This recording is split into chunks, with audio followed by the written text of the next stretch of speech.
Você é uma instituição filantrópica, por que você está cobrando? Por que você faz isso de graça? Ou por que você tem que ter resultado na sua operação? Se Belo Horizonte teve um sucesso... Se eu, Júlio, quiser ajudar a Santa Casa, como é que eu faço assim? Como é que vocês conseguiram lidar com, acho que, esse desafio que todos os equipamentos de filantropia lidam? Nós não estamos aqui pedindo favor.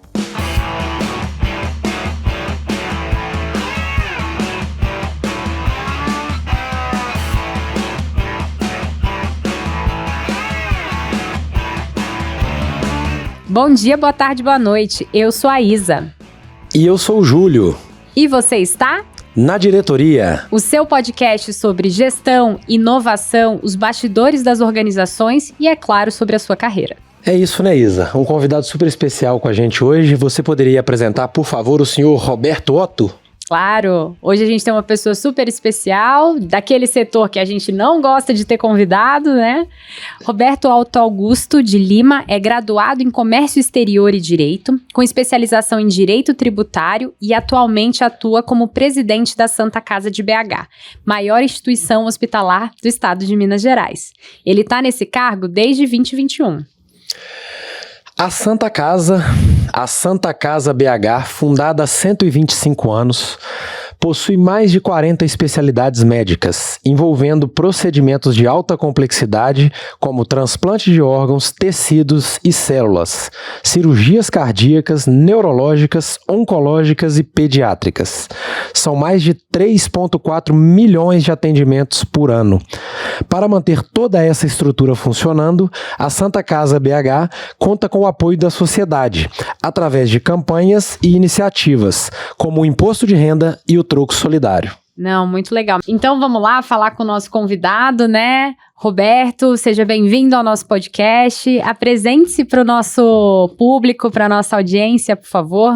Eu que agradeço a oportunidade de estar aqui com vocês, falando sobre a Santa Casa. Se deixar, eu vou ficar falando aqui o programa todo, porque eu adoro, a gente tem uma paixão muito grande pela instituição. Meu nome é Roberto Otto, estou como provedor da Santa Casa desde 2020, já estou na Santa Casa há quase 20 anos como voluntário, como conselheiro na associação. E é isso aí, vamos lá. A gente estava conversando aqui nos bastidores e aí eu vou pedir pro Roberto voltar aqui no papo da filantropia aqui, que a gente, antes de entrar em qualquer tema, é um assunto super, talvez não bem difundido, assim, o conceito de filantropia. Então a gente queria que você explicasse para o público o que é de fato uma organização filantrópica, até para a gente começar a calibrar o nosso papo aqui, Otto. Então, as pessoas fazem muito confusão com o que seja filantropia, né? O que é uma instituição filantrópica e sem fins lucrativos, né? A filantropia, pela etimologia da palavra, é amor à humanidade. Então, a filantropia é o motivo da instituição existir. Por que aquela instituição foi criada? O que os seus fundadores pensavam? Por que elas fizeram aquilo? Obviamente, não era visando lucro. Era, sim, por amor à humanidade. Então esse é o que motiva a instituição. E sem fins lucrativos, porque ela não distribui os resultados dela para os seus associados, no caso nosso, da Santa Casa de Belo Horizonte, que é uma associação civil. Então, e as pessoas confundem muito isso com gratuidade. Poxa, mas você é uma instituição filantrópica, por que você está cobrando? Por que você faz isso de graça? Ou por que você tem que ter resultado na sua operação? Isso, inclusive, é muito confundido pelo nosso principal contratante, o poder público. Há essa confusão. Eu já cheguei a ouvir de uma promotora de justiça que nós não poderíamos ter resultado.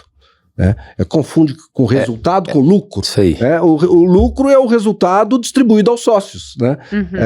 Agora, o nosso resultado, aquele resultado que uma instituição filantrópica obtém das suas operações, a diferença para uma empresa com fins lucrativos, é que esse resultado volta para a operação, ele volta para a atividade, seja para aperfeiçoar, seja para expandir, esse resultado sempre vai voltar para a operação.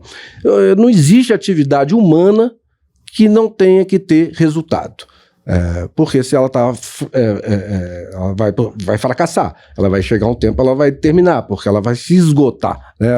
Os bens se depreciam. Você imagina na Santa Casa, onde circulam 15 mil pessoas por dia, né, a depreciação desse equipamento, né? A gente vê pelas escadas, né? As escadas formam aquela na pedra, Dá né? uma baulada. Ficam abauladas, né? Isso é a depreciação. E olha que nós estamos falando de algo que as pessoas nem imaginam que deprecia. Não é? Então é por causa, o movimento é muito grande. Os nossos fornecedores de equipamentos como tomógrafo, raio-x, eles falam conosco, vocês são um laboratório pra gente, porque vocês utilizam o equipamento muito mais do que a capacidade. Vocês do estressam, equipamento. E a gente esgota. Se quiser fazer teste de estresse aí, fornecedor de equipamento, se quiser fazer teste de estresse de equipamento, tá aí o convite. Vai lá na Santa Casa e deixa o equipamento conosco, porque a gente usa o máximo do equipamento, né? E a gente falando em saúde, então, onde os equipamentos são muito caros, inclusive os próprios recursos humanos nossos. É isso, né? assim, ninguém trabalha de graça no Santa Casa, né? Assim, não é porque a organização é filantrópica que as pessoas são voluntárias, né? Eu acho que isso também precisa ficar claro, né?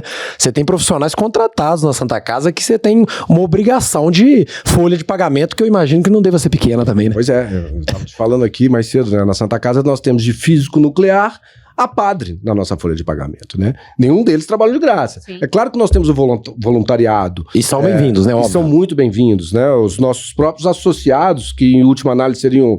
Em última não, mas em primeira análise são os donos, né? São os sócios da instituição, né?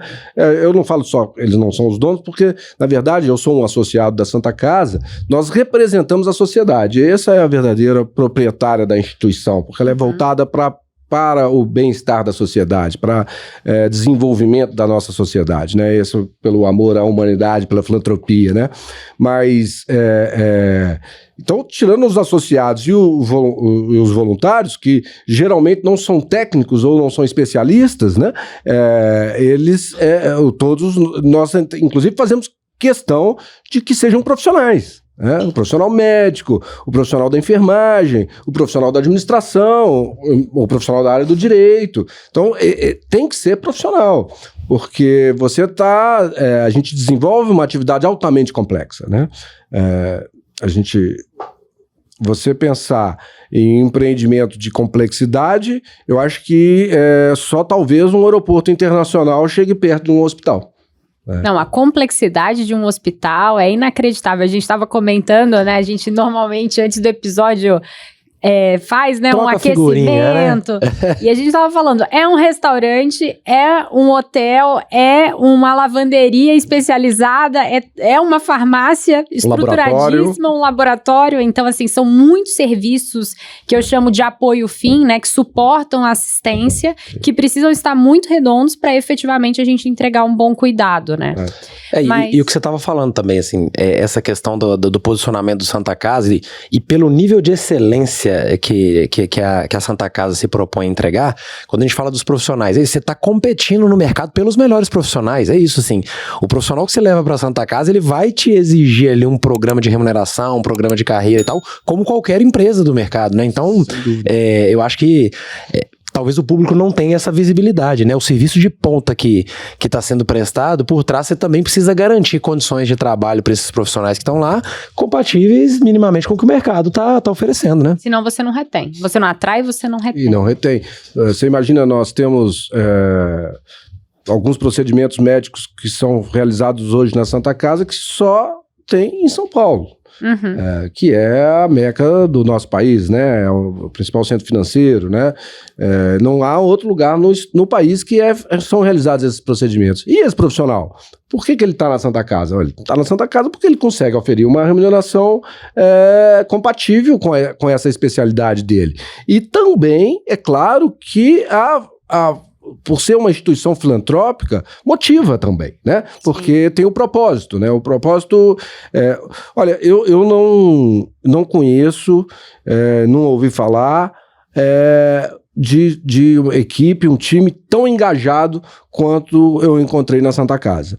E sim, isso é o propósito, né? Não é ali só a remuneração que tá por trás disso, claro, né? A gente até tem muita dificuldade de acompanhar o mercado no quesito remuneração. O propósito fala muito alto também, mas se não tiver remuneração, pelo menos próxima Perfeito. ao mercado, nós não conseguimos. Hoje, a gente tem vivido uma crise da escassez do profissional de anestesia, o especialista em anestesiologia. A Santa Casa tem 18 salas cirúrgicas. Nós agora essa semana que a gente está conseguindo abrir as 18 salas, colocando as 18 salas para funcionar. E ainda não todos os dias da semana, mas por falta do profissional de anestesiologia. Não é por falta de equipamento, de qualquer outro profissional ou infraestrutura. As salas estão lá montadas, a sala cirúrgica é um espaço caro, né? Inclusive não só pelos equipamentos, mas pela quantidade de especialistas que ela tem que ter ali trabalhando ao mesmo tempo, né? Trabalhando ao mesmo tempo, né? E por falta de um profissional, nós estávamos com essas salas fechadas e a demanda enorme do Sistema Único de Saúde pelas cirurgias eletivas, que ficaram aí represadas na pandemia.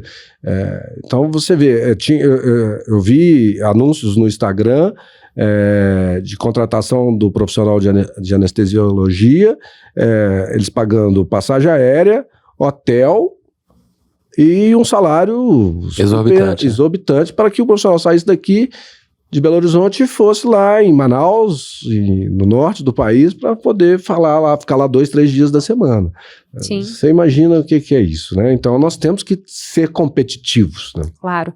E eu acho que você comentou, né, um pouquinho do estrangulamento, dessa pressão de fila do SUS, né, pelas cirurgias eletivas. Conta um pouquinho pra gente qual é o papel da Santa Casa no SUS de Minas Gerais e como você comentou, talvez seja também no SUS como um todo, né? Porque você tem tratamento fora de casa, ou seja, pessoas vindo para Belo Horizonte para receberem certos tipos de tratamentos ou fazerem procedimentos que são só executados aqui e em outros poucos polos de saúde, né, no Brasil.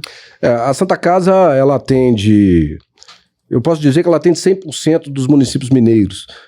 A gente não consegue demonstrar e evidenciar que é 100%, porque tem municípios que são tão carentes de equipamento de saúde que ele tem que sair daquela cidade dele e ir para uma próxima, onde que tem um pronto atendimento, algo assim, e aí daquele município que ele vem para a Santa Casa. Então a gente não consegue mapear todos, mas com certeza nós atendemos 100% dos municípios do estado de Minas Gerais e recebemos pacientes do país todo, né? No caso da alta complexidade, como transplante, o tratamento de retinoblastoma, que é uma doença ocular pediátrica. A Santa Casa, no estado, é a única que faz, e no Brasil são pouquíssimos, eu acho que só em São Paulo também que tem esse tratamento. Então é um papel muito significativo. A Santa Casa, na pandemia, um exemplo da pandemia, a Santa Casa disponibilizou, ela se dividiu ao meio e deixou 600 leitos somente para a pandemia. Se Belo Horizonte teve um sucesso no combate à pandemia, foi considerado um dos maiores sucessos no combate à pandemia do país, foi graças à Santa Casa. Então o papel da Santa Casa é muito relevante para o Sistema Único de Saúde. A gente, lá na Santa Casa, a gente não só tem escala, mas a gente busca muita qualidade. Uhum. Hoje nós nos identificamos como causa Saúde Ponta para Todos. Eu deixo todos convocados aí que estão nos assistindo a fazerem parte dessa causa. Porque a gente busca realmente oferecer escala, ou seja, atender o maior número de pacientes possível, mas sempre com a qualidade. Você estava falando, né, do restaurante, né, da complexidade no hospital. Nós servimos 10 mil refeições por dia. Nosso serviço de nutrição, que é o restaurante, a nossa cozinha, ela serve 10 mil refeições por dia, mas não obstante a escala, ela tem o selo Green Kitchens, e é um selo que nós estamos já no 5º ano consecutivo da existência desse selo, que ele garante a qualidade daquela alimentação que a gente serve para os nossos pacientes, e só existem 3 hospitais que tem no Brasil que tem esse selo há mais de 3 anos. O Sírio-Libanês, o Einstein e a Santa Casa de Belo Horizonte. Então a gente prima muito pela qualidade na instituição, apesar da grande escala que a gente atua. A gente chega a quase 20% das urgências de Belo Horizonte serem atendidas pela Santa Casa. Isso é muito significativo. Então, realmente, é uma instituição muito relevante para a nossa sociedade.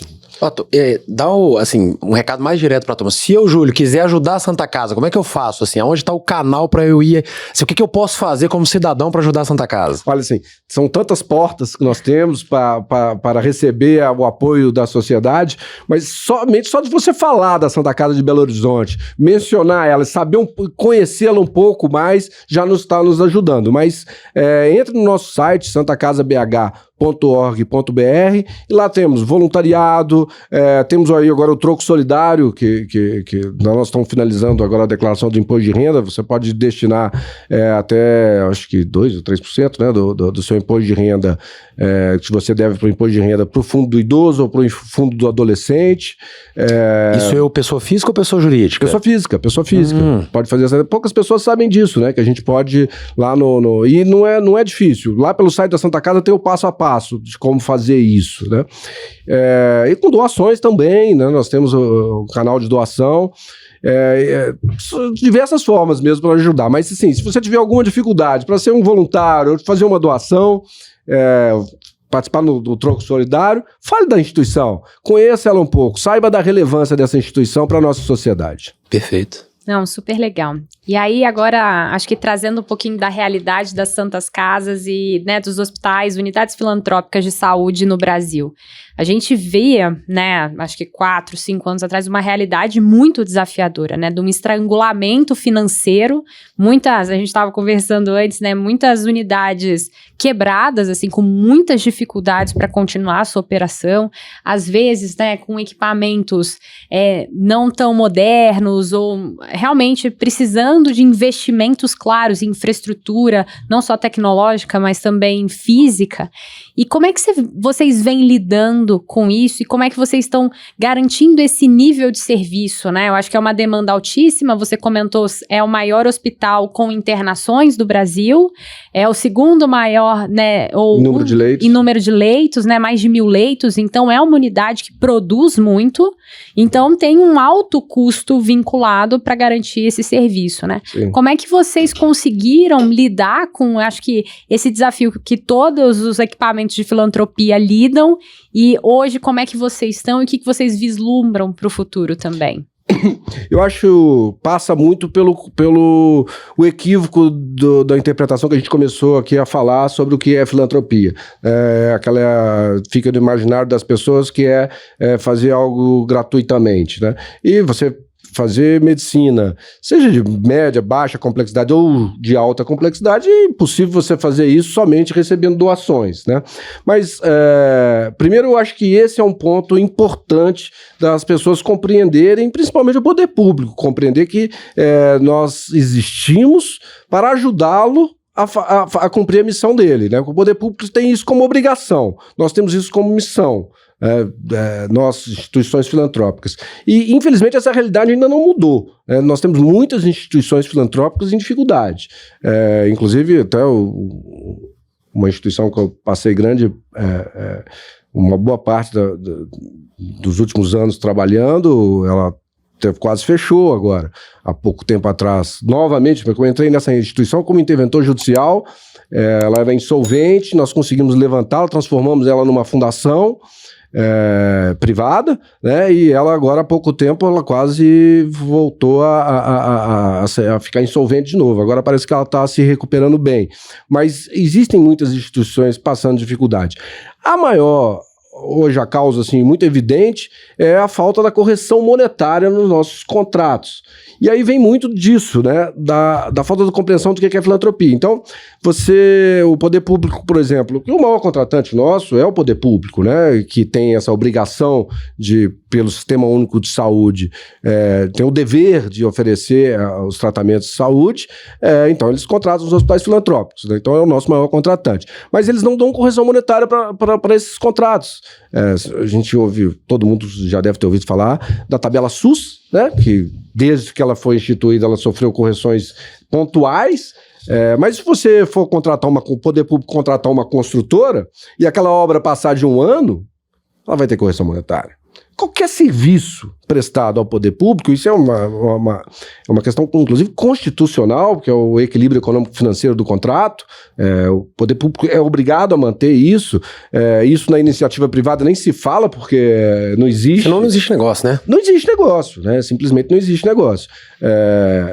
Então, eu acho que por esse equívoco nessa interpretação, se entende que essas instituições têm que prestar o serviço sem ter correção monetária ou tendo prejuízo, né? E aí até muitos gestores de hospitais também, eu acho que tem um pouco de equívoco nessa interpretação do que seja filantrópico, ele acaba, por amor à humanidade, ele acaba assumindo essas obrigações, esses serviços e tendo prejuízo, né? E aí, como eu falei, não existe atividade humana que funciona com prejuízo durante toda a vida. Ela está fadada ao insucesso. A gente também, uma outra questão, a nossa regulamentação é muito fraca. Apesar de a gente ter um excesso de regulamentação em determinados fatores, mas em outros nós não temos. Aí eu volto aqui na tabela SUS. Hoje a tabela SUS, ela não é mais a remuneração dos hospitais. Por exemplo, na Santa Casa, ela corresponde a cerca de 47% do nosso orçamento, né? 53% é incentivos, que se conceitou em chamar de incentivos. Então tem incentivo 100% SUS, por ser 100% SUS, tem incentivo para cirurgia eletiva, tem incentivo para não sei o quê, incentivo para aquilo, que foram sendo criados para tentar suprir essa falta da correção monetária da tabela. Mas o maior problema da tabela hoje é que os códigos de procedimentos que estão previstos dela não correspondem mais à realidade. Então tem código de procedimento ali que não são nem mais realizados, e tem procedimentos hoje que são realizados que não existem mais na tabela. Então isso cria uma dificuldade muito grande para a instituição. Você imagina, às vezes, eu vou dar aqui um exemplo, posso até dar um exemplo errado, porque eu não sou médico, né? Mas agora, até há poucos dias, uma cirurgia, que a gente teve essa discussão com o Poder Público Municipal aqui há poucos dias, trocou a equipe, se perdeu o acordo que tinha, a equipe que entrou pegou o manual do SUS, colocou do braço e veio cobrar da gente. Então ela falou assim, olha, essa cirurgia que você está realizando no ambulatório, uma cirurgia simples, eu vou dar um exemplo meio esdrúxulo, mas tirar uma unha encravada do pé. Essa cirurgia você tem que fazer no bloco cirúrgico. E o paciente tem que ficar pelo menos 3 dias internado para eu poder te pagar. Porque se você fez essa cirurgia no ambulatório e deu alta no paciente no mesmo dia, eu não vou te pagar, porque não está em conformidade com os regulamentos do SUS. Mas espera aí, um bloco cirúrgico, a hora do bloco cirúrgico é caríssima, eu tenho que ter anestesista, eu tenho que ter uma série de profissionais ali dentro, e ainda vou manter esse paciente internado para você pagar a diária dele e vou deixar de internar outros pacientes. Você está dando um tiro no seu próprio pé e ainda inviabilizando a instituição, né? Então, também se precisa revisar essa tabela de procedimentos, né? Não digo mais em questão de valor, porque de valor... Ô, gente, a tabela SUS hoje prevê uma consulta médica de R$10, né? Nós pagamos 27, que já é pouco, né?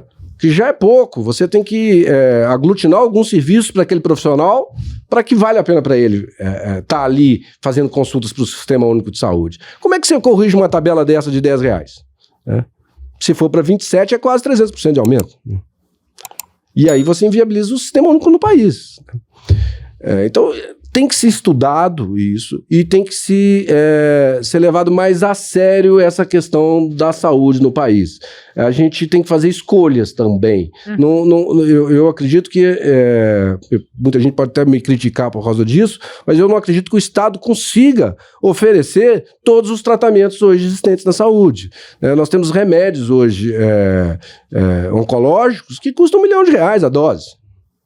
Então o sujeito entra na justiça, consegue uma decisão judicial e o Estado arca com isso.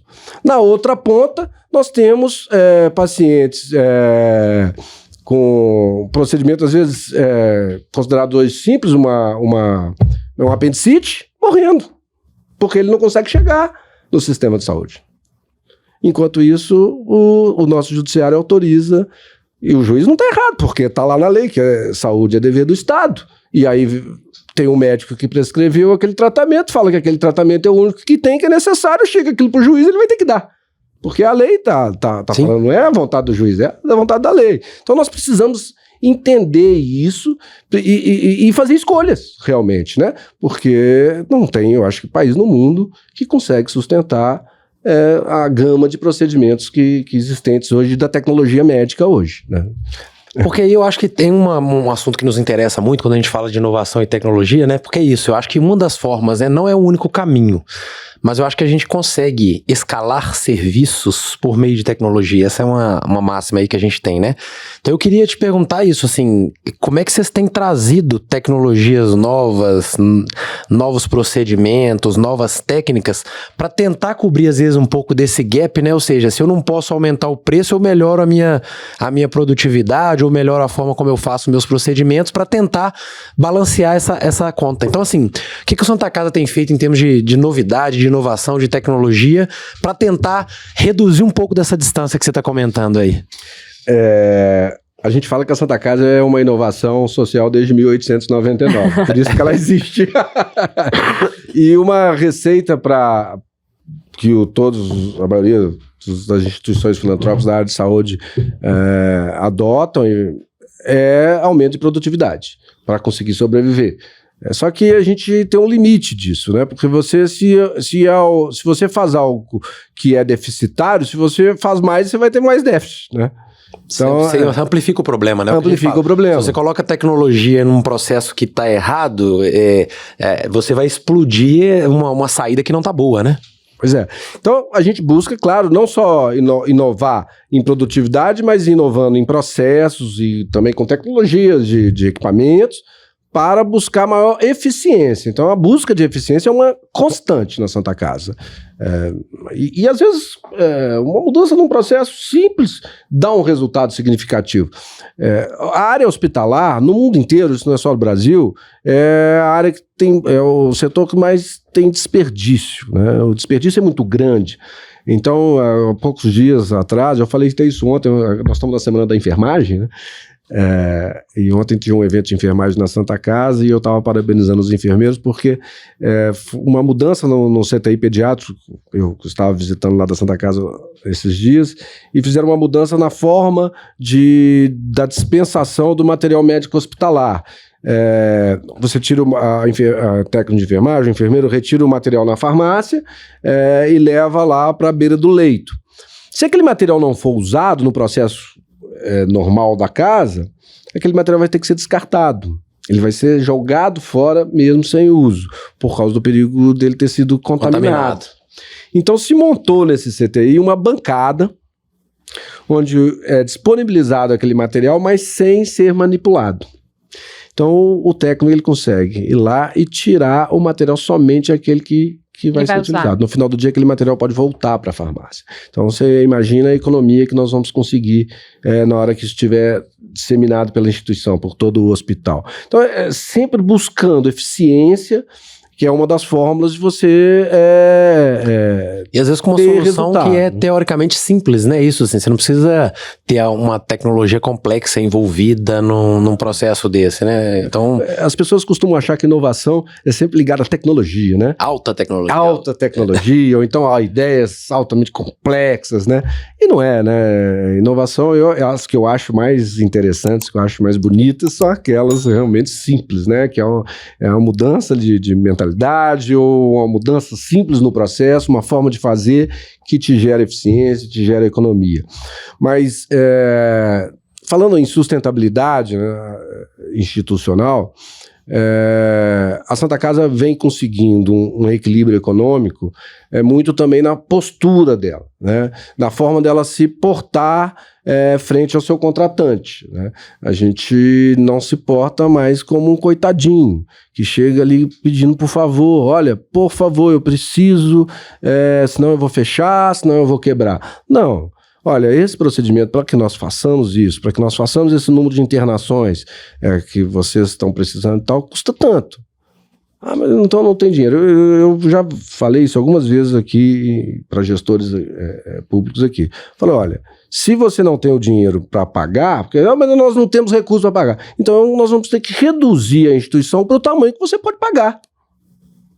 A instituição não pode assumir o déficit de uma obrigação do poder público.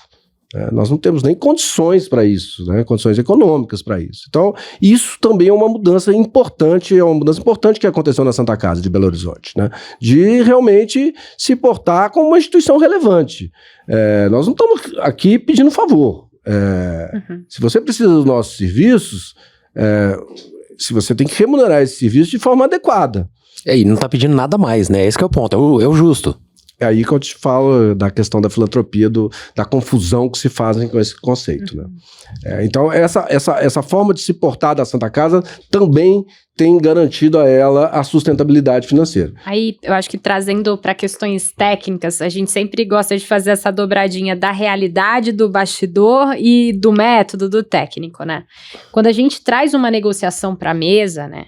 É muito importante, seja enquanto empreendedor, enquanto liderança de uma organização, a gente ter muita clareza de quais são os aspectos que a gente consegue trabalhar para dentro de casa para ganhar eficiência, para a gente reduzir custo, né? Por exemplo, essa questão da dispensação do material médico hospitalar, que sempre é uma briga dentro do hospital, né? Da logística reversa dos medicamentos, dos materiais. É um caso, então, existem ações simples que podem ser implantadas para a gente reduzir custo.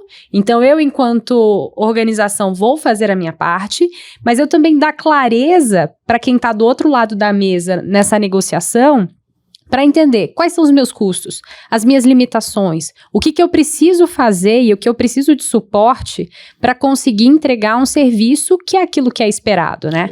A gente teve uma gestora num episódio anterior que ela falou, eu sento numa mesa para uma negociação, não é para sangrar o meu fornecedor. É para a gente buscar o equilíbrio e que seja uma relação de ganha-ganha. E é muito importante que o gestor que vai trazer essa proposta, né, o que vai colocar seus aspectos à mesa, tenha esses dados. E também saiba até onde ele consegue ceder ou não. Porque, claramente, existem pontos que eu tenho certeza que ali, para garantir o serviço, a Santa Casa fala, não, tá, essa parte eu assumo. Essa parcela aqui, vamos dividir, eu preciso de um custeio um pouco maior, mas eu também vou ter ações para coleta de apoio, de doações e por aí vai. Mas é muito importante para a gente, quando a gente se prepara para uma negociação, a gente ter essas variáveis e ter muita clareza de até onde a gente pode ir. Sem dúvida, sem dúvida. Hoje, antes da gente abrir qualquer serviço ou antes de uma negociação, nós estudamos muito. Nós nos preparamos muito para aquilo. Então, são testados vários números, planilhas e planilhas afins para a gente conseguir chegar em qual margem de negociação nós podemos aceitar ou qual não podemos aceitar. E é claro que nem tudo, nós não conseguimos que tudo seja superavitário. Né? Uhum. Ainda mais a complexidade de um hospital como a Santa Casa. Então, uma coisa puxa a outra, né? Eu vou aumentar a disponibilidade de leito clínico e vou fazer cirurgias eletivas. Opa, mas peraí, eu vou ter um conflito aqui, porque as duas ações vão precisar de leito de CTI. E eu não vou ter leito de CTI suficiente para internar mais em clínica e para atender as cirurgias eletivas. Sim. Uma coisa vai puxando a outra ali. Então, a gente tem que ter realmente, assim, assumir alguns serviços que até não são superavitários, buscando sempre a eficiência, mas também buscar que outros que consigam subsidiar aquele serviço. E uma outra coisa, né? Porque num hospital, eu estava falando aqui do CTI mesmo, né? Num hospital, para você ter um determinado serviço funcionando, você precisa de outro. Um serviço hoje que é deficitário, eu acredito que no Brasil inteiro, né, se for somente pela tabela SUS, se você não tiver um financiamento do Estado ou um financiamento do município, é a nefrologia, é a diálise, né? É a hemodiálise. A hemodiálise hoje é altamente deficitário. Na Santa Casa não é diferente. Mas a gente precisa ter o serviço de nefrologia, de hemodiálise, para manter o transplante. Uhum. né? É claro que estamos trabalhando, inclusive politicamente, para que esse serviço de hemodiálise não seja deficitário, né? Então, uma coisa são interdependentes, né? E em hospital tem muito isso, né? A gente não pode dizer assim, eu não posso falar assim, Santa Casa, então hoje só pensa em recursos, só pensa em dinheiro, tem que ser tudo superavitário. Não é bem assim que funciona, né? A gente, como instituição filantrópica, a gente sustenta alguns procedimentos nossos, até numa esperança de melhoria de mercado, como todas as empresas fazem, né? O que se não pode é se manter isso durante muito tempo. Né? Mas eu acho que aí tem que ser muito, o controle tem que ser muito... Mas aí pensando, eu acho que aí só para contextualizar para o público, é porque a Santa Casa ela funciona como uma empresa. Sim. E é como se essa empresa tivesse vários serviços, e aí só para explicar para o público, né? E eventualmente, às vezes você tem um serviço que dá lucro, o outro dá prejuízo, mas o trabalho é para que esse portfólio seja saudável, né? Para que a gente tenha uma sustentação da Santa Casa como um todo. Por quê? Mas o que o Otto tá falando, por que eu mantenho então o serviço deficitário? É porque talvez tenha um interesse social ali por trás, tem uma expectativa de futuro ali em relação àquele serviço, ou eventualmente, assim, você tem doenças. Eu lembro que eu fiz um trabalho na Fiocruz há muitos anos atrás, e aí você tinha um trabalho, às vezes, com doenças que elas são muito regionais. Parece que a dengue tem muito disso aqui no Brasil, né? Então, tem todo um esforço que as instituições de saúde fazem no Brasil que ela não tem um apoio maior de outras instituições, e aí, por uma questão de impacto social daquela doença, e a gente está sofrendo isso na pele agora, aquela instituição mantém alguns procedimentos, alguns serviços associados a isso, porque são de interesse, vamos dizer assim, interesse social mesmo, interesse da população, né? E tem esse compromisso social, porque eu acho que esse é o ponto, assim. A filantropia não tem a ver com não podemos dar resultado financeiro, mas o compromisso social, ele é mantido, tá certo? Ele é mantido. Ele não pode ser colocado sempre em primeiro lugar, né? Que aí você passa por um romantismo, né? É romântico isso, né? Mas, poxa, né, minha instituição existe por amor à humanidade, eu vou deixar de fazer porque isso aqui não tá dando resultado. Poxa, mas você vai fazer isso por pouco tempo. Quando a gente fala em saúde de ponta para todos, essa causa tem muito de sustentabilidade também. Eu costumo falar muito na Santa Casa que a gente tem que se preocupar com o paciente de amanhã. Aquele paciente que ainda não chegou na Santa Casa. Então nós não podemos esgotar nossos recursos com o paciente de hoje. Senão nós não vamos conseguir atender. Então você não vai ter uma Santa Casa amanhã. Não vou ter uma Santa. E é por isso que é importante na saúde, aí falando principalmente, né, do SUS, você pensar esses diferentes perfis de equipamento de saúde. Então, infelizmente, né, hoje a nossa realidade é de uma atenção primária, uma atenção básica não muito resolutiva e que faz com que, né, a condição de saúde dos nossos pacientes, né, dos cidadãos, ela fique mais complexa e ela precise de uma atenção hospitalar, que é muito mais cara. Então, né, se a gente consegue organizar bem o sistema e definir o perfil vocacional, então a Santa Casa deveria estar focada em alta complexidade, ela tem competência, ela tem equipamento, ela tem profissionais para isso, né? Mas às vezes ela não consegue só prestar isso que é o foco dela, porque senão ela deixa a população desassistida, né? Isso é muito importante que você falou e a gente vem discutindo isso muito. O paciente do Sistema Único de Saúde, infelizmente, ele já chega para nós já com uma série de comorbidades, já com a situação dele agravada. E isso custa mais caro. Ele vai ter mais tempo de internação, por exemplo.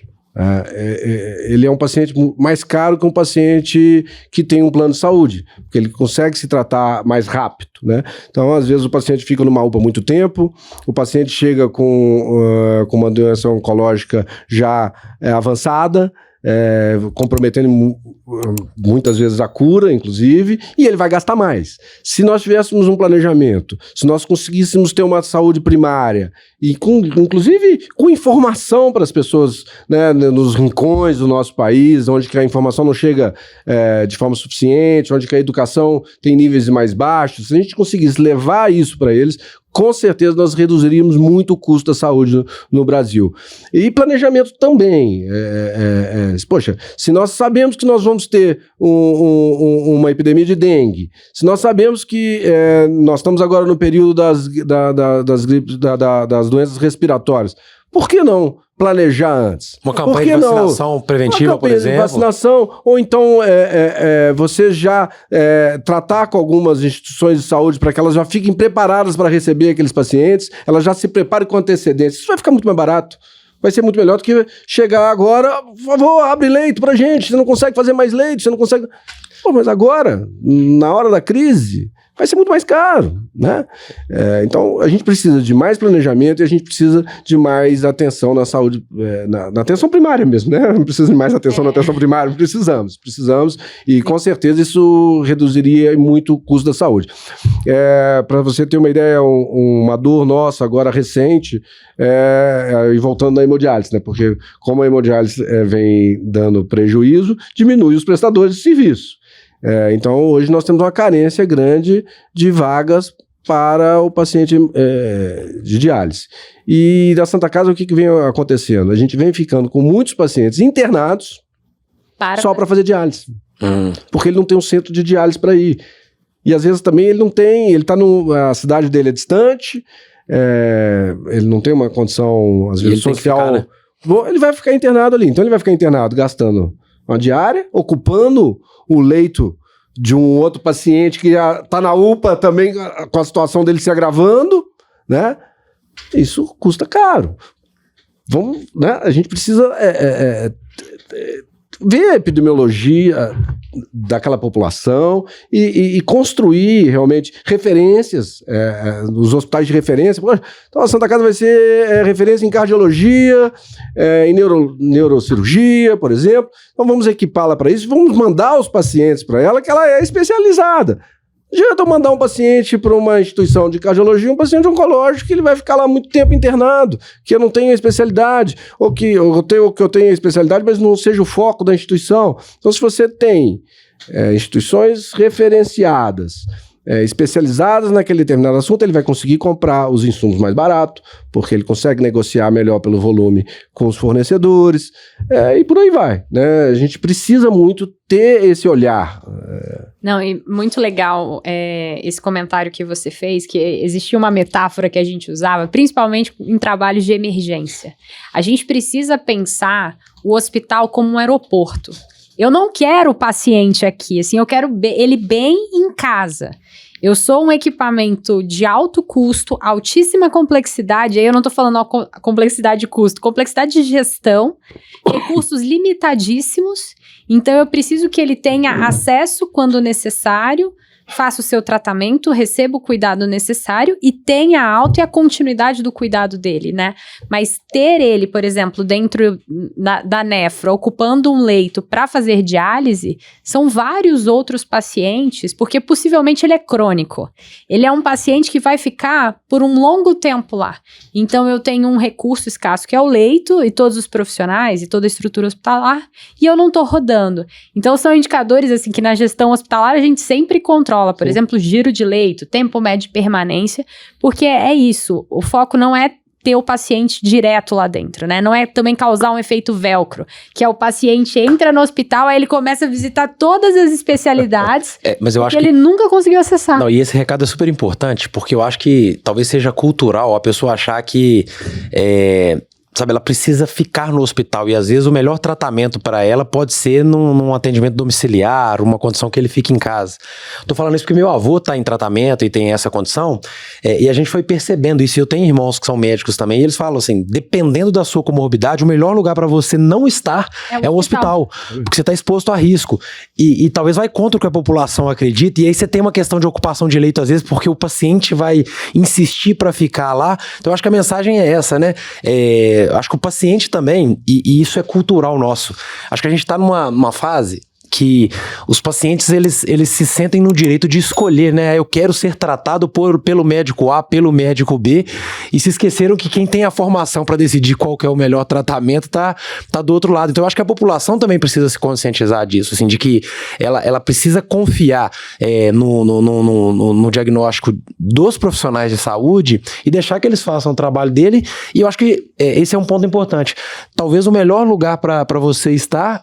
Na maioria das vezes, não é o hospital. O hospital é um dos lugares mais perigosos do mundo, né? Tá cheio de gente ali com agulha, com medicamento, e pode errar. O ser humano erra, né? Tem a infecção hospitalar também. Não existe hospital com índice zero de infecção hospitalar, né? A gente talvez tenhamos até tecnologia para isso, mas ela ainda é distante. Todo hospital vai ter um índice de infecção hospitalar. Então, o hospital é um local perigoso. E economicamente, para um hospital, é importante que o leito dele gire o mais rápido possível. Você tem um paciente ocupando um leito sem que o hospital tenha mais procedimentos para serem feitos, para ficar ali se alimentando, ou só tendo ali a passagem de um médico para prescrever para ele diariamente, o hospital é péssimo economicamente. E para o paciente também é péssimo. E para o poder público que está contratando o serviço ou para a operadora de saúde também é muito ruim. Esse ponto do giro de leito é um foco nosso constante. Hoje a Santa Casa é o primeiro hospital do estado a ter um escritório de gestão de altas. A gente tem uma equipe multidisciplinar que está lá 24 horas por dia buscando pacientes para dar alta. E ajudando e apoiando os médicos assistentes para que possam dar alta o mais rápido possível àquele paciente, agilizando um exame, o resultado de um exame. Obviamente é isso, mantendo a qualidade do serviço, é isso que a gente está falando assim. Serviço, não é que vai liberar o paciente antes da hora, mas às vezes é o que a gente fala, é uma gestão por processos, né? Para eu liberar o paciente, às vezes eu preciso de um documento A, B e C. E às vezes às vezes é um trabalho de back-office, é isso, assim. Não é que a gente está liberando o paciente mais rápido porque ele não está pronto para receber alta. Mas às vezes é uma questão interna, né? Um procedimento interno que precisa ser otimizado para a gente melhorar essa velocidade de giro, né? O giro, né? O famoso aí giro de leito, né? Tão importante para nós e para o paciente também, né? Esse escritório de alta tem dado um resultado importante para a gente. Eu falei aqui no início do programa que a Santa Casa se tornou o maior hospital em número de internações do Brasil sem aumentar nenhum leito. Foi na busca da eficiência. Isso também lhe garante também a sustentabilidade econômica também, né? E também para o nosso contratante é importante isso também. Saúde de ponta para todos é isso, é acesso também, né? A gente conseguir tratar o maior número de pacientes possível com aqueles recursos que estão sendo disponibilizados para a gente. São conceitos muito importantes. Ainda as famílias, você falou que agora, voltando aqui um pouco, da população, né? Muitas vezes, não dá alta para o meu familiar, mantém ele aqui no hospital, por favor, porque fica insegura. Muitas vezes por falta de informação mesmo, sim, né? Sim. Muitas vezes dá BO na hora de dar alta do paciente. A família não quer que dê alta, chama a polícia que está dando alta e tal. Ela não consegue compreender que o melhor local do paciente fuja do hospital. Fuja do hospital. Um outro problema grave que os hospitais... Não, gente, só pra gente fazer um parêntese importante, vai falando precisa aqui. de um cuidado no hospital. Vá, mas vai em caso de necessidade. Isso, não vai lá. Não vai no hospital pra passear. Eu falo que eu tenho essa sensação. Quando estourou a pandemia do Covid, que não tinha máscara pra todo mundo, eu lembro aqueles primeiros dias, sabe, quando começou a fechar aeroporto, eu peguei um voo e eu não tinha máscara, assim, o pessoal já tava usando máscara e máscara não tava abundante ainda. Uhum. A sensação que eu tive ao entrar no voo, tipo assim, sabe quando parece que você tá enxergando tudo, assim, fala, vou ser contaminado, sabe? É a mesma sensação que eu entro no hospital. Por isso que, assim, eu vou no hospital em caso de extrema necessidade. Já eu amo um hospital. Porque eu sei que, o que você tá exposto ali, assim, eu acho que usando um termo que todo mundo conhece, você tá dando sopro pro azar. Então, assim, realmente vá quando você tem uma necessidade, quando você tem uma comorbidade para ser resolvida naquele momento, mas se puder evitar, eu acho que esse é o ponto, né? Mas a gente também tá falando, e a gente tem que lembrar, assim, que quando você tá dentro de um hospital, as pessoas sentem a segurança do cuidado. Você tem o profissional, você tem o medicamento, você tem o serviço, né? Quando você vai para casa, não necessariamente você tem a referência, né, a contra-referência para encaminhar esse paciente e ele continuar sendo acompanhado conforme a necessidade dele. Então, assim, também tem essa insegurança. Vou sair do hospital, mas será que eu vou conseguir ser acompanhado? Será que eu também não vou ter que voltar daqui a pouco porque eu não tenho continuidade do cuidado lá fora? Então é um ponto importante enquanto sistema, né? É um debate sistema. Sim, confie no profissional médico, né? Que ele deu alta, né? Mas aí no SUS também a gente tem uma dificuldade aí, porque a insegurança do paciente de conseguir voltar para o hospital. Será que eu vou conseguir? Será que vai ter vaga para mim, né? Leito? Porque ele sofre muito para chegar num equipamento de saúde. O paciente do SUS, ele costuma demorar bastante para conseguir a vaga, para conseguir uma cirurgia eletiva, né? Então, realmente, a gente tem esse lado também triste que a gente tem que trabalhar para que a gente melhore o acesso, né? E aí passa por isso tudo que nós estamos falando. Você melhorar a saúde primária, a atenção primária, você melhorar as instituições serem mais eficientes no giro de leito. Um outro problema que eu ia falar aqui, que a gente chama de internação social. Muitas vezes o paciente não tem para onde ir, né? Então, ele já está em condições de alta, mas ele não tem uma condição sanitária, por exemplo, na casa dele, para ele estar lá com uma ferida, por exemplo. Não tem ninguém que vai cuidar dele, então ele fica internado no hospital, ocupando vaga de um paciente que realmente está precisando do hospital, né? E majorando os custos da saúde. E isso é um problema sério que a gente tem também, a gente vem discutindo isso muito, o Ministério Público tem nos apoiado bastante, nesse sentido de ajudar essas altas desses pacientes e encaminhar eles para algum local que eles vão ter uma assistência ou uma condição sanitária para continuar o tratamento dele, né? E normalmente a gente vê a filantropia também atuando nessas lacunas, né? As casas de apoio de mães que às vezes levam seus filhos para fazerem tratamentos, ou até mesmo de pacientes que não têm condição de retornar para casa, ou não conseguem ir para a cidade de origem e voltar para ficar fazendo a parte continuada do tratamento. Então você vê realmente a sociedade se organizando para dar esse suporte. Hoje, em volta da Santa Casa, tem várias casas de apoio.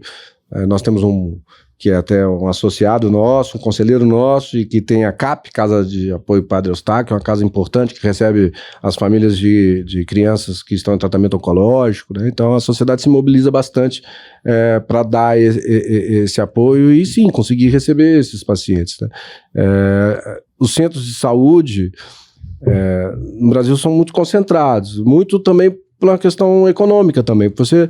Não adianta você, por exemplo, ter um equipamento de tomógrafo numa cidade, sei lá, 5 mil habitantes, porque a quantidade de pessoas que vai precisar daquele equipamento não é o suficiente para que aquele equipamento se mantenha economicamente.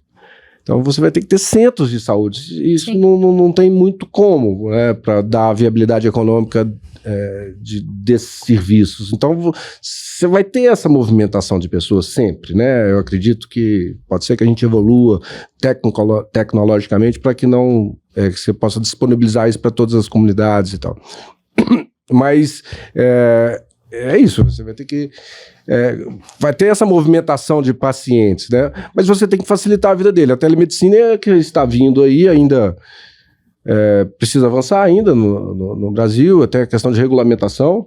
Aqui no município, por exemplo, de Belo Horizonte, nós não temos isso de forma regulamentada, não tenho previsão de quanto seria a remuneração para uma teleconsulta, né, ainda, para poder viabilizar. Mas isso vai ajudar muito essa movimentação de pacientes. Sim.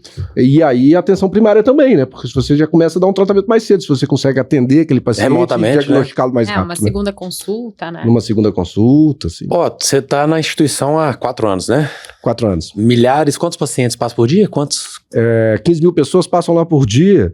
São 40, em 2023 foram 49 mil internações, né? A minha pergunta agora eu queria que você contasse uma história pra gente, assim, sem citar nome, obviamente, assim, mas um dia que você voltou pra casa, deitou na cama e falou assim, eu fiz a diferença na vida de alguém, uma história que te marcou, assim, que eu acho que você poderia contar aqui sem abrir, óbvio, detalhes, mas assim, que se você sentiu que falou assim, eu tô no lugar certo, a Santa Casa fez o papel dela. Vou contar uma história aqui quando eu cheguei na Santa Casa. Lá tinha um contrato, era o contrato nosso, o contrato do SUS, do principal contrato nosso, e estava lá na minha mesa para assinar, né? E, sei lá, terceiro dia de apenas Santa do contrato Casa, né? de... Apenas do contrato. O contrato, né, do SUS. Aí eu chamei a equipe, gente, nós estudamos esse contrato aqui, esses números aqui refletem a nossa necessidade, nós conseguimos cumprir, em síntese, nós conseguimos cumprir esse contrato, né? A pessoa falou, que a gente não discute isso muito não, porque esse contrato aí é igual ao contrato de 2017. Igual ao 2017, os mesmos números, inclusive o financiamento é o mesmo. Então você já me respondeu, nós não conseguimos cumprir esse contrato, né? E aí foi uma longa discussão com o poder público. Como é que é? Esse contrato não dá. Foi quando eu falei, olha, a Santa Casa tem que ficar no tamanho que você pode pagar. Não adianta. Você querer que eu assuma o ônus da oferta de saúde ao público. Quem recolhe tributo é você, não somos nós. Nós não temos uma árvore de recursos no nosso quintal onde nós vamos lá catar dinheiro. A população com doação não consegue fazer isso. Porque você ouve muito, não, mas vai buscar doação. Mas doação para manter um serviço de alta complexidade em saúde, haja doação. É muito caro. E isso foi parar no Tribunal de Justiça. De forma amigável, né? Uma conciliação, por ter tido a sorte de estar numa mesa onde estava o presidente do Tribunal de Justiça de Minas Gerais. Ele ouviu aquela história e falou, vou chamar o prefeito aqui para a gente conversar. E foi nesse clima um pouco litigioso que a gente conseguiu tirar um contrato que garantia a sustentabilidade da Santa Casa. Isso me marcou muito, porque eu recebi muita pressão, eu recebi um telefonema de uma autoridade pública, você é louco. Você é louco, a Santa Casa sempre deu prejuízo, o que você está querendo mudar isso? Eu falei, olha, eu estou mudando isso, estou querendo mudar isso, por quê? Primeiro, que se eu assinar esse contrato, a responsabilidade passa a ser minha. Porque eu sei que eu estou assinando um contrato que eu não consigo cumprir. Então, eu vou ser responsabilizado por isso. E segundo, é que a Santa Casa vai deixar de existir se ela continuar com essa prática, né? E aí foram meses de discussão, de briga mesmo, de falar, olha, se você não assinar o contrato, nós não vamos te pagar, e deixou de pagar a Santa Casa, nós chegamos a ficar com mais de 60 milhões de reais em aberto. E a gente tem que ameaçar, então nós vamos fechar a internação, porque você é obrigado a receber paciente. Eu falo, não, eu sou obrigado a tratar o paciente que já está aqui dentro. Agora, se eu receber paciente sem ter insumos para tratá-lo, aí a responsabilidade é nossa. Então, eu não vou receber para a segurança do paciente. Né? Eu não vou receber para a segurança dele, porque eu não tenho como dar tratamento para ele, eu não tenho como pagar os profissionais, eu não tenho como comprar medicamento, porque você não está pagando. Então, aí foi na pressão. Como a Santa Casa é muito grande, ela faz uma pressão muito grande, né? E aí sim a gente conseguiu... Ela descoordena o sistema todo, né? Descoordena o sistema todo, né? Infelizmente tem que chegar a esse ponto, né? Foi uma gestão passada que isso aconteceu, e parece até que a gente vem conseguindo agora ser ouvido, né? A gente senta e discute realmente de forma razoável, né? Que isso é falta de razoabilidade, né? Você querer empurrar o problema... para um terceiro que não tem, o problema é nosso, né? Nada a ver com isso, né? Você querer que uma instituição filantrópica sustente o sistema único de saúde, né? Não é possível. Você vai perder vai duas vezes, né? Porque daqui a pouco aquela instituição que presta um serviço, e aí é preciso dizer, porque as instituições filantrópicas no Brasil hoje atendem 70% das internações no Brasil inteiro. Então, 70% são feitas pelas instituições filantrópicas e elas são muito mais eficientes que os hospitais públicos. Não é porque o pessoal do hospital público é incompetente, não, porque eu entendo que o serviço público, o poder público não é feito para prestar serviço, principalmente hospitalar, pela forma de remuneração. Eles são muito limitados pela legislação. Então, eles não estão preparados para prestar serviço. O serviço público de saúde, ele custa mais caro do que um filantrópico. Então, você imagina, você vai financiar aquele filantrópico de forma insuficiente, daqui a pouco ele vai deixar de existir e você vai ter que gastar mais. A gente vê muito falando assim, vou abrir um hospital, o político falando, vou construir um hospital, né? E a população gosta de ouvir isso, né? Vou construir um hospital. Ele esquece que aquele hospital ali que ele está construindo, para custear aquele hospital, ele vai custar um hospital por ano. Um hospital é muito mais caro para você custeá-lo do que para construir. A edificação... O nosso estado teve essa experiência, né? Nós estamos com quantos hospitais abandonados aí no nosso estado? São muitos que ficaram no meio do caminho, ou que estão prontos e não tem, está fechado e se deteriorando. Vão se perder esses recursos. Até esse governo atual vem tentando até abrir o edital para que instituições filantrópicas assumam esses hospitais, mas até, pelo que eu tenho notícia, poucos foram para frente, né? Então, ter essa consciência, não é questão ideológica, nem nada. Por que nós não vamos contratar o mais eficiente, o mais barato, para que a gente possa expandir o atendimento à saúde? Por que nós temos que fazer pelo modo mais caro? Então, deixa essa pergunta aí no ar aí para os nossos gestores públicos. Mas, pensando agora... chegamos até aqui, estamos produzindo, estamos sendo mais eficientes, entregando serviços de qualidade à população. Para onde que a Santa Casa está mirando? Assim? Qual é o próximo passo? Qual é, talvez, a estratégia, o desejo de vocês para os próximos anos?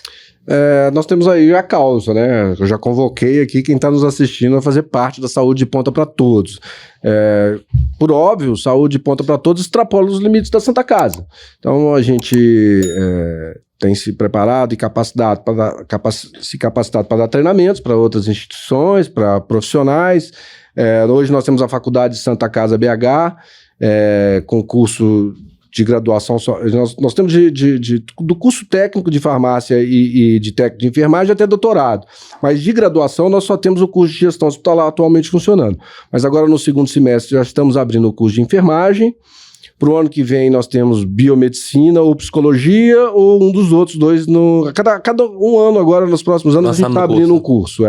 Então os que estão já autorizados enfermagem, biomedicina e psicologia, e estamos também buscando o curso de medicina.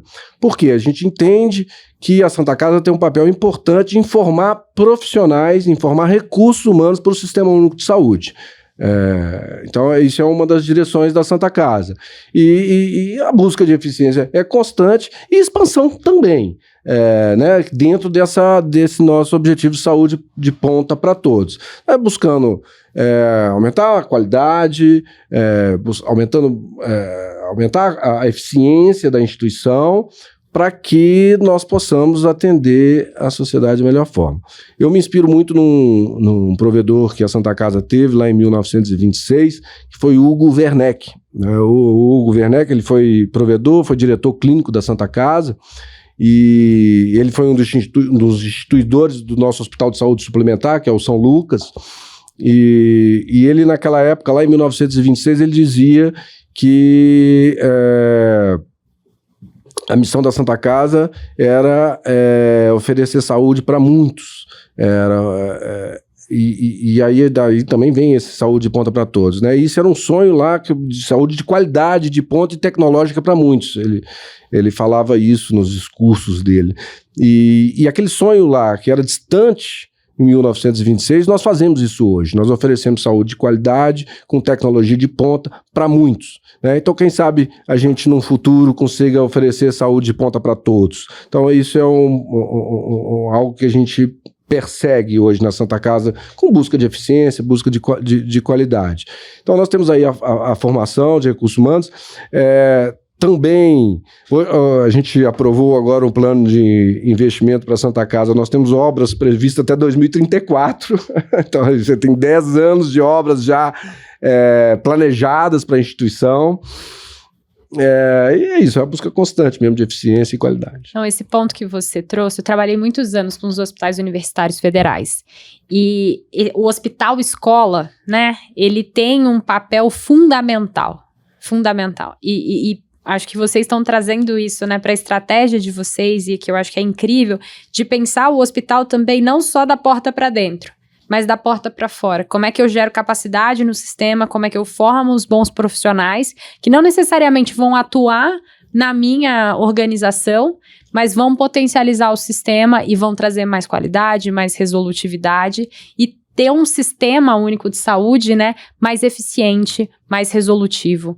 Eu gostava muito de estar dentro de um hospital de escola, eu tive a oportunidade de aprender muito de gestão lá dentro, mas de ver isso, esse papel fundamental na formação dos profissionais de saúde. Sim, ainda mais o profissional do SUS, né, que é muito diferente um profissional da saúde suplementar, uma visão de saúde suplementar, e um profissional que tem a visão de sistema único de saúde. E são raros esses profissionais, são poucos, né? Então a gente precisa realmente formar esse recurso para a sociedade. E a Santa Casa tem essa vocação, é um hospital de ensino, né? Então a gente tem essa vocação e persegue isso. E a gente vem se estruturando para cada vez ampliar essa nossa vocação e conseguir atingir esses objetivos. Legal. Roberto, tem um quadro aqui que a gente adora fazer. Falando de ensino, vamos falar. Vamos direto ao ponto, né? A nossa Bibliotex, que é um projeto social que a gente tem, a ideia é que a gente vá fazendo curadoria de conteúdos, né, de livros recomendados aí pelos nossos convidados, para que a gente possa depois ajudar organizações sociais, a gente possa levar a educação de uma forma curada, de uma forma rigorosa, mas também de uma forma que gera impacto social, né? Porque é muito do que a gente gosta de fazer. E aí a gente pediu pro Roberto trazer um livro que ele indicaria aí, que mexeu com a vida dele, com a carreira dele, e que vai fazer parte da nossa, pessoal que tá vendo ali, nossa linda biblioteca se formando, né? Que vai ao final da temporada aí pra uma organização que a gente vai apoiar. Então, o que você trouxe pra gente aí, Roberto? Então, eu trouxe aqui Os Miseráveis, de Victor Hugo, mas não era o que eu gostaria, por isso assim, são 2 livros que aí eu tive que optar pela minha segunda opção. Ambos de Victor Hugo, o outro era Os Trabalhadores do Mar. Eu sou apaixonado por esse livro, e ele... só que eu não achei ele pra comprar. E eu não queria doar o meu. Tá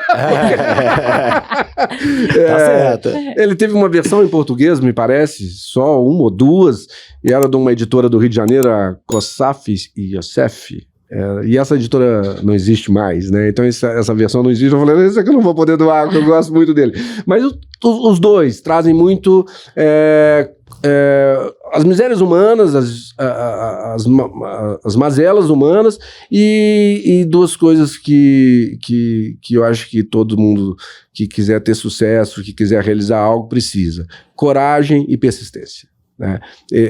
A história desses 2 livros, dos personagens desses livros, tem muito disso. Né?